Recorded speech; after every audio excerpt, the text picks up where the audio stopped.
everyone, welcome to another watch collection video. I did one of these like maybe a year ago. I can't remember if it was a year, maybe two. It didn't do too well, so I didn't do many of these kinds of videos, but somebody left a comment recently saying that they were inspired to get their first watch, and that's really cool. Sadly, the watch that they actually were inspired to buy is one that I sold quite recently, just because I wasn't wearing it so much and I was saving for a particular watch that's in front of you. So in this watch roll right here, this is my kind of rotation at the moment. This is like what I wear throughout the week, and every few weeks I will change out what's in here to what's in here.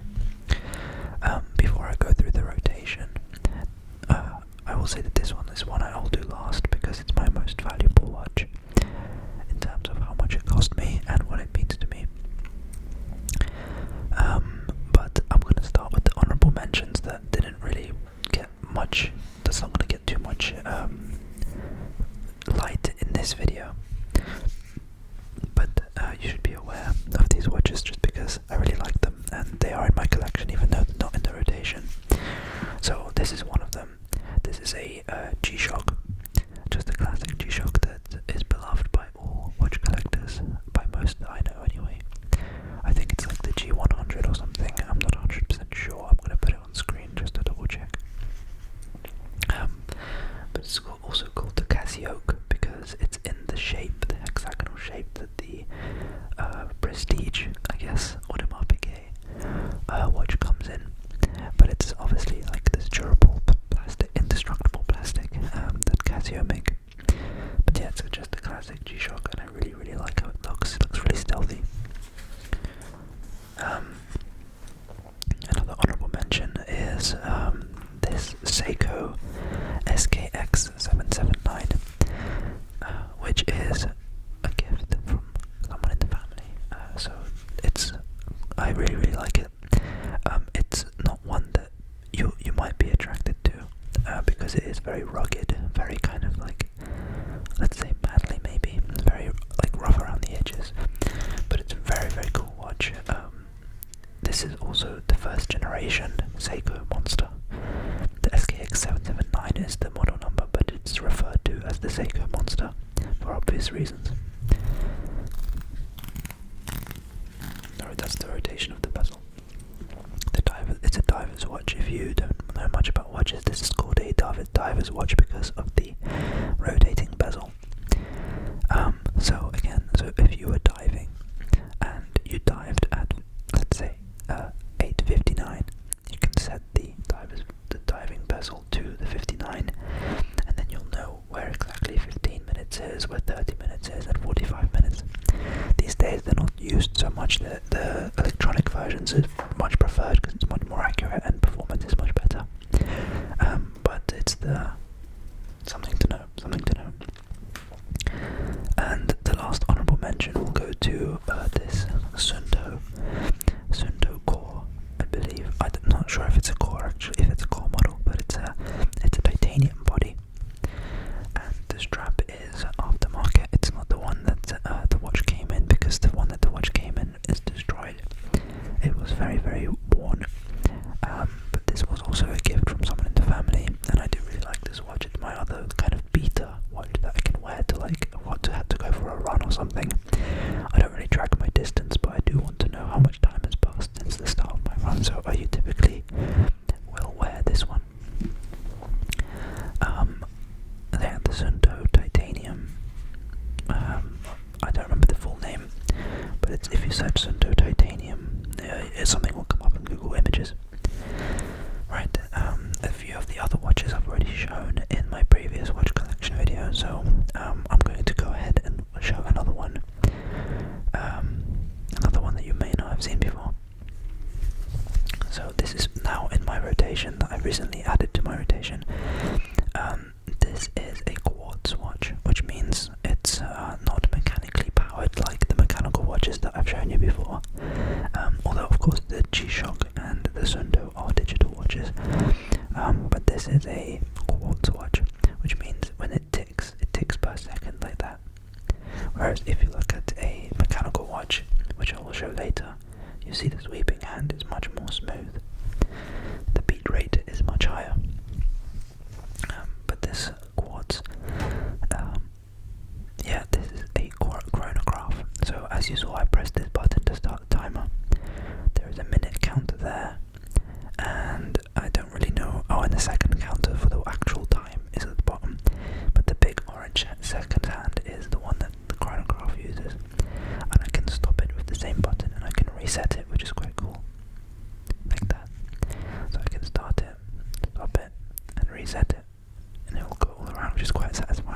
beautiful dial. It looks much different in person than it does on camera.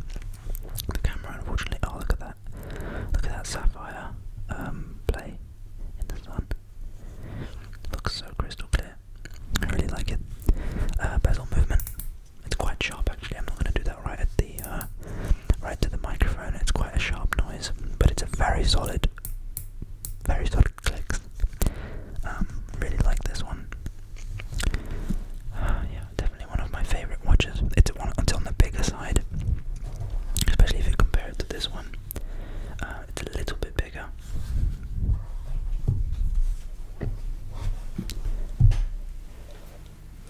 Excuse me. Next watch. This one is very special to me. It was actually a gift from my girlfriend. So this is the Hamilton Khaki Field. I don't remember if I showed this one in my last video. I don't even know if I had it at that point, but this is on like a desert sand, or I guess this NATO strap with matching bead blasted finish on the actual buckle as it is on the case. As you can see, it's not brushed and it's not mirrored. An example of brushed is like this one. It's a brushed finish, and there is a mirrored finish on the Seiko here. You can see it's like a mirrored finish there, but there is also brushed on the top side of the case, but mirrored on the side. So this is called bead blasted because it's completely matte finish metal.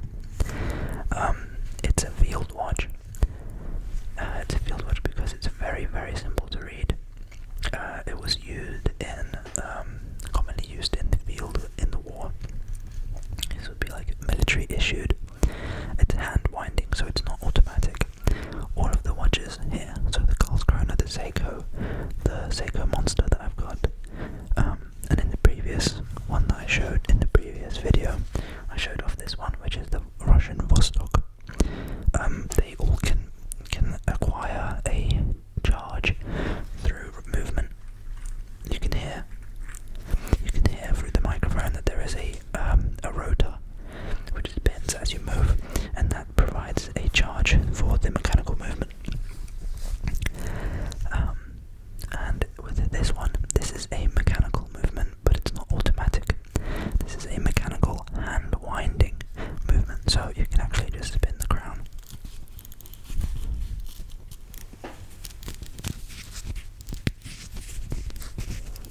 You heard a little bit of that.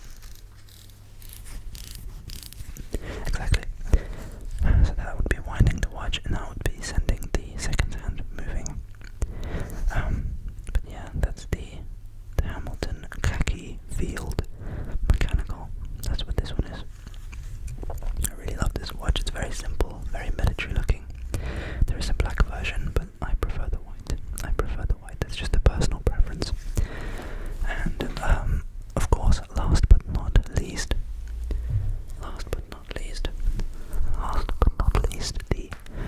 my most valuable watch, which I got after purchasing my first property.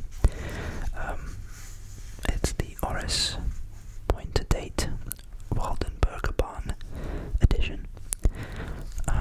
So Oris is a brand that I really love. It was established in 1904, so it's a very old